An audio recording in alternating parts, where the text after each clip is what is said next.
welcome to this week's episode of Powerful Stuff. Powerful Stuff, as we all know, is your one-stop shop for connecting deeply with yourself and your intuition, and thus fostering more authentic connections with the world around you. And today's topic is about the power of clearings, the power of communication and clearings with friends. And I've done one episode on this in the past, but guys, I was hit with like 5 different, just like some big, some small friend clearings last week, all good. Like the end result was good, but so often we can lean away or shy away instead of lean in to the discomfort. And that ends up clogging up, backing up, making us energetically constipated, right? And removing a magical flow of energy with the people that we care about most. So that's what today will be about. But I also just want to start off. I know you're like, Meredith, where in the world are you?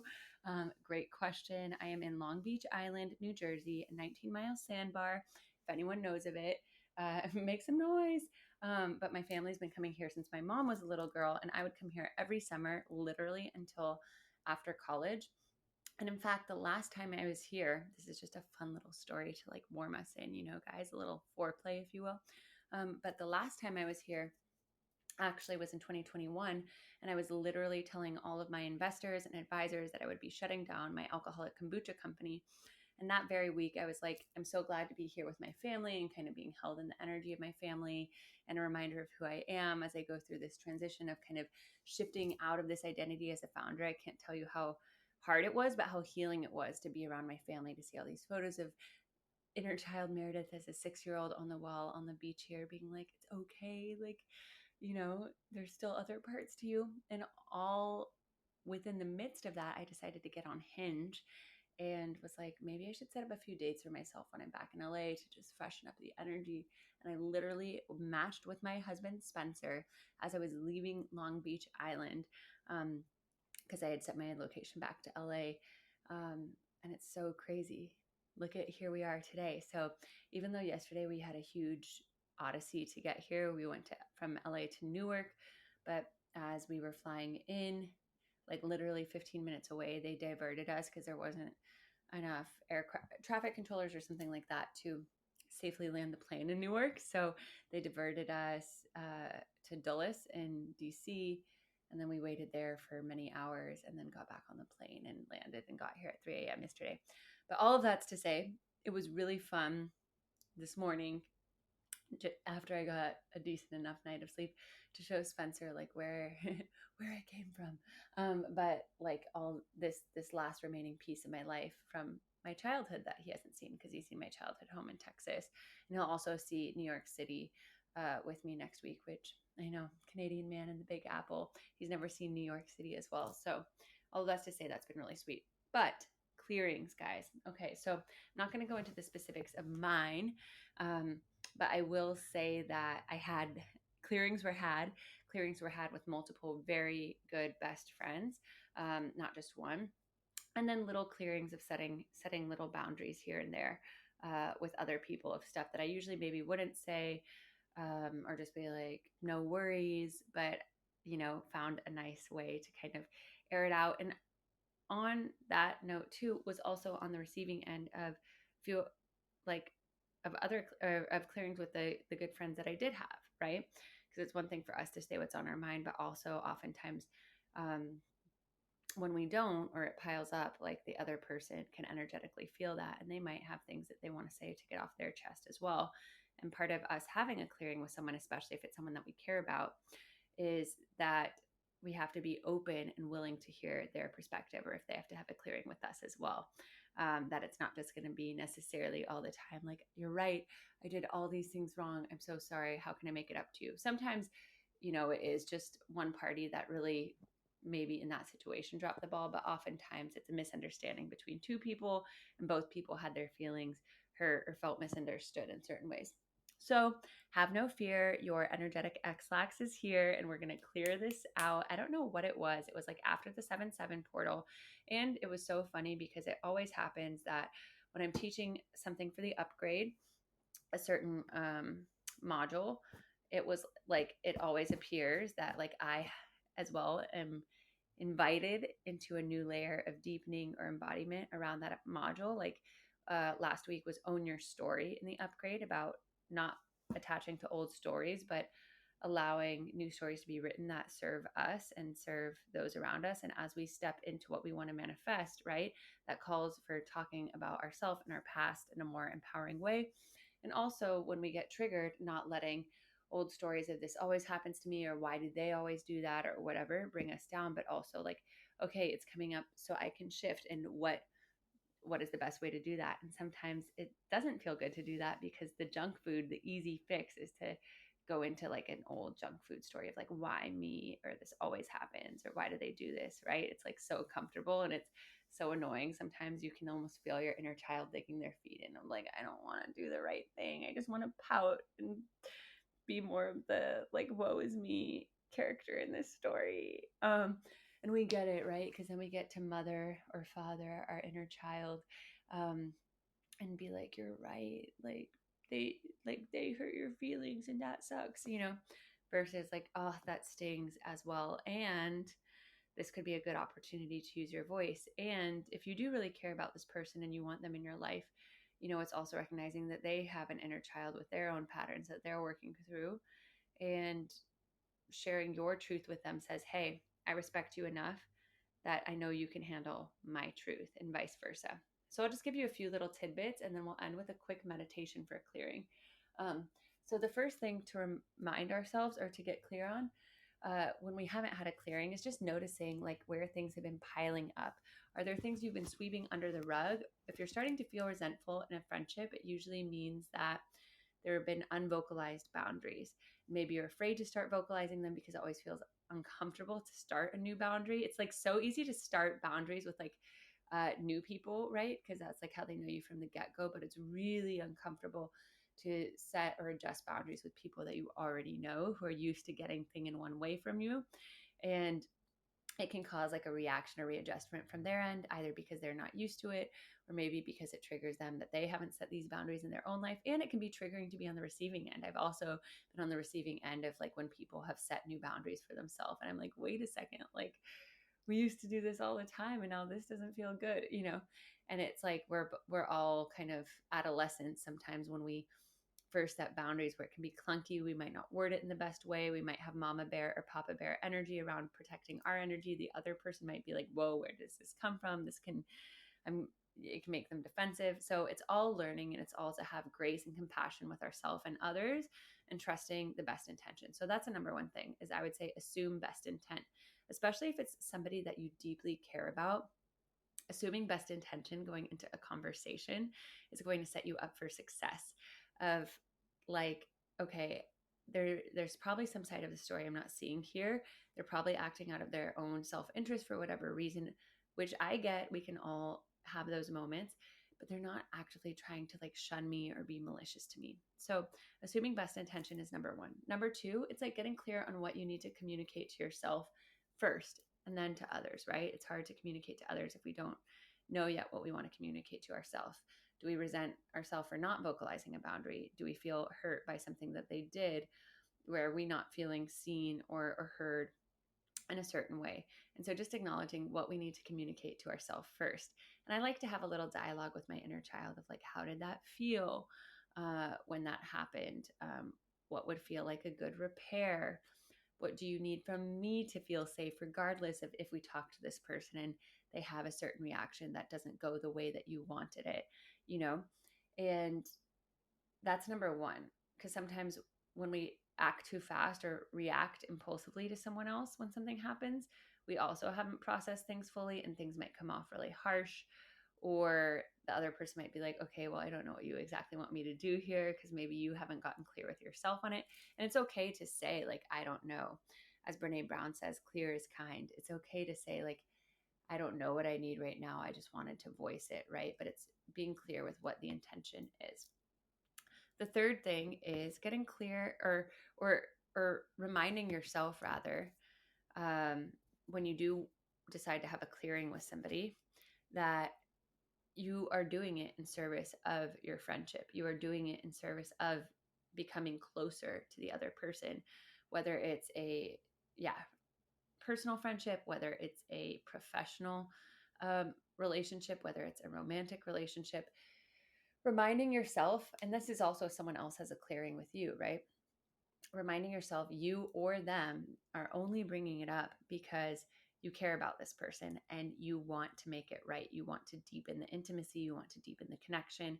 And if you didn't want that, you wouldn't be taking the time to clear things out with them, and vice versa. And it's a great thing to remind yourself and to gently tell the other person if you're the one instigating the clearing of like, I love you so much and I would hate for anything to get in the way of our relationship.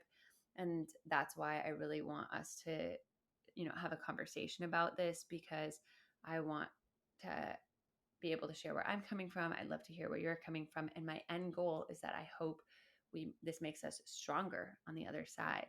I hope that this actually deepens our relationship, that we're able to talk about these things. And so that is the hugest thing, right? Because also if it was someone that you're kind of like I have talked to them a lot about this, it hasn't really changed, or like we just are really going in separate directions anyways, and like I don't know how much time I want to invest in their friendship in the future or whatever it might be. Um, and then you might not clear things with them. It's like, yeah, it it shows that you're not willing to make that investment in that friendship. So when you are going the extra mile to have the clearing, it should be a reminder to you and to them, like, we both actually want this and this is why we're doing it, and it's actually for the greater good of our friendship first and foremost. And also, if you go into it thinking that way, and you really do your best to have an intentional and a heart-centered conversation, and they can't receive your truth, like, at least you voiced it and you showed your inner child, like I showed up for us, and they're allowed to have whatever reaction they have or whatever processing, and then you get to decide if you want to proceed from there. Like if they gaslight you or get defensive or end up lashing out or whatever, and it's a not desirable outcome, then it's a reminder that you maybe, you put it out there and it gave you a data point, and you can decide from here how you want to continue investing in the relationship. So the last other thing that I'll say, and then we'll get into a framework that I've said before on this podcast, that I absolutely love, that my old executive coach, shout out Victoria Song, gave me when I had some of my first early communications with Spencer. So yeah, with friends, I think it's like also a good reminder sometimes, especially if it's a good friend, we might be like, oh, well, this is just how they are, or, oh, like I can anticipate their reaction, and so I don't want to bring it up. And a huge reminder for me this last week was like, don't make assumptions like that. Like, assume best intentions, but don't make assumptions. I should add that. Assume best intentions, but don't make assumptions. Like, it was such a reminder that, like, part of me, because I hadn't said things because I'm like, oh, well, this is just how it is, like, or I don't want to make it into a big deal, ended up accruing. And when we finally did have our clearing, they were like, oh, I wish you had told me sooner, or, you know, they actually like received it so well, and vice versa, that it's a reminder, like, these things end up piling up, and it ends up, even if a one-off situation feels like, oh, I'd rather just sweep it under the rug, it ends up piling up and then coming out in unsavory ways in the future, because then you start collecting certain biased data points, like confirmation bias. If it happens, something happens similar and you haven't voiced it to them, and they're not a mind reader, so they don't know, but then you're like, see, they're definitely trying to do this, and you start collecting evidence to build a case in a certain way. So that's why it's important to kind of like have little clearings throughout a friendship, so it doesn't feel like these things ever like pile up. So that's what I'll say. And then the framework that I love to do is just starting off, it's called Alpha. And I'll run through it quickly, and then I'll break it down in a long way. And we'll do a quick minute meditation that you can just come back to at the end before you go into a conversation with someone. And you have your clearing. So yeah, what do I need to communicate to myself? What can I do to assume best intentions without making, and where else am I making assumptions, and how can I drop those assumptions, right? And like, what would my ask be to this person, or what is my desired outcome? Really getting clear on that for yourself. And maybe your desired outcome is just to have a conversation and there's no other specific goal. Okay, so the framework, thanks to Victoria who showed this to me, and that I love teaching in the upgrade I've taught to like dozens and dozens and dozens of clients who have all had like really powerful conversations with people, is Alpha. And Alpha is acknowledgement, acknowledging the other person, right? So you're not starting off in defensiveness or not feeling seen.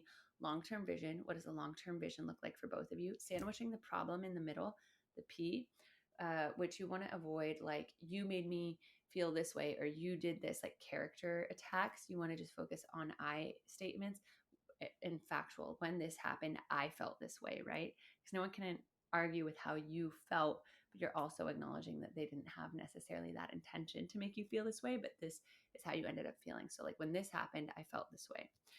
And I know you probably didn't mean it, but it brought up this for me, or this trigger from my past, right? Inviting them in, giving them a little glimpse into your story or what your inner child is going through. So then after the P, you have the happiness. What would happiness look like for both of you? And what would, like, that, long-term happiness look like, which is kind of reinstating the long-term vision, but just to, like, again, re-end on that hope. And the last A is your ask. What is your ask to them to help you feel better moving forward? And also, these conversations and clearings are not monologue. It has to be a dialogue. So after you get done with your ask, it's also asking if there's anything on their chest. Is there an ask from them moving forward, right? And knowing that even if, let's say, you were the one that had the bigger clearing on your side, like, also at the end, like, saying thank you so much for receiving this truth. Feels really good to know that we have such a solid foundation of safety in our relationship, to know that you can receive my truth. And please, in the future, if there's anything that maybe they don't have anything for you, but say, like, if there's anything in the future that would help you to clear out with me, I'm so open to that. And please, like, know that I always want you to bring it up to me as well, and to receive that the way you have done for me today. So, like, an alpha acknowledgement might look like,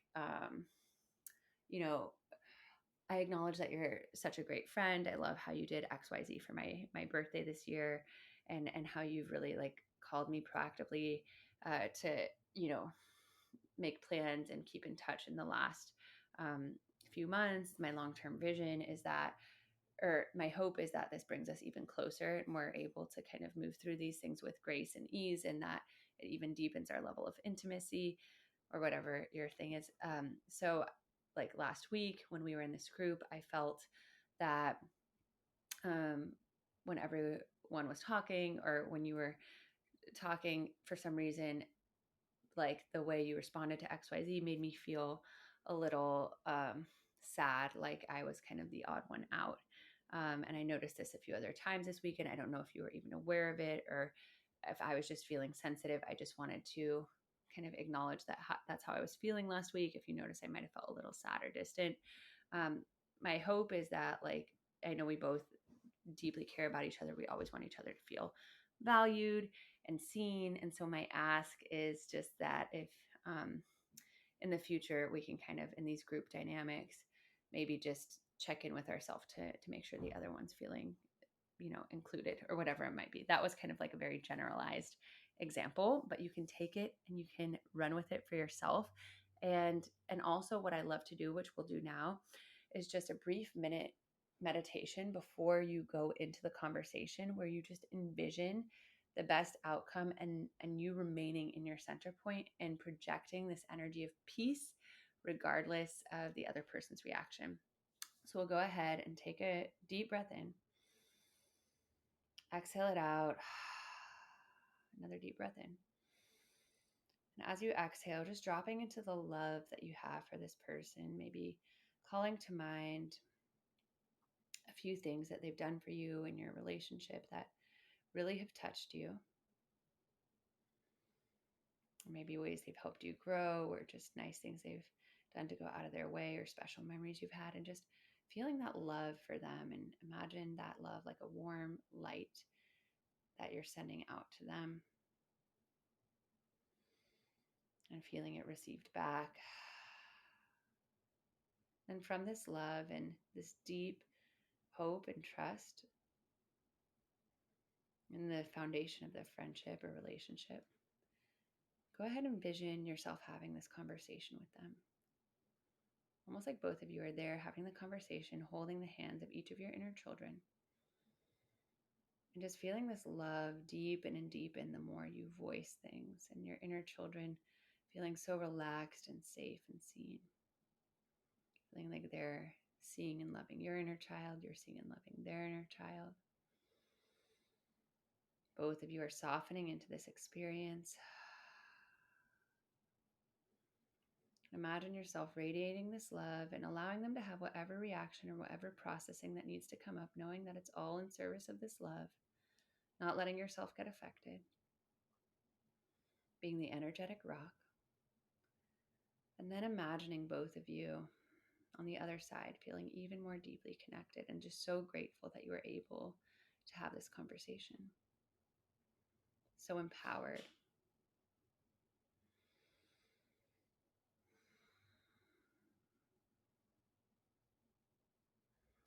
And then thanking them, thanking their inner child for receiving your truth and any truths that they wanted to share, feeling grateful for what they've shared to help you, both of you, medicine for deepening your inner relationship, feeling your inner child feel seen, all four of your inner children and your present selves and your highest selves hugging.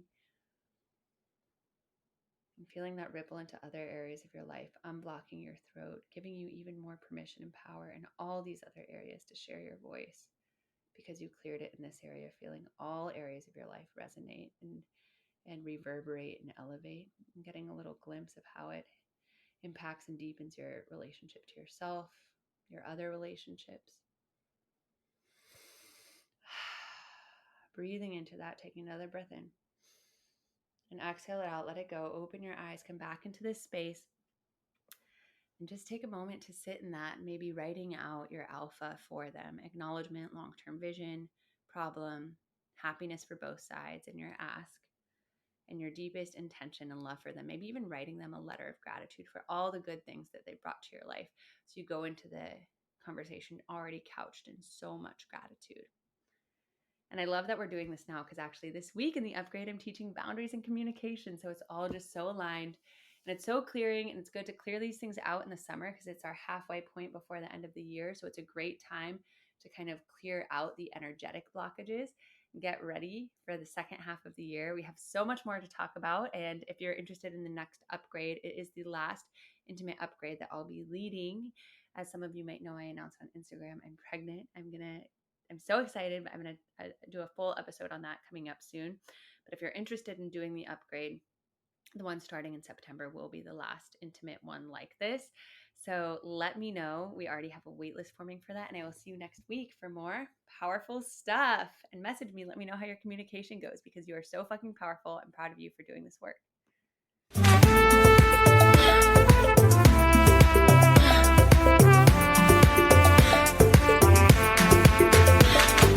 Hey, you. Thank you for coming on this powerful journey with me. I hope it was as powerful for you as it was for me.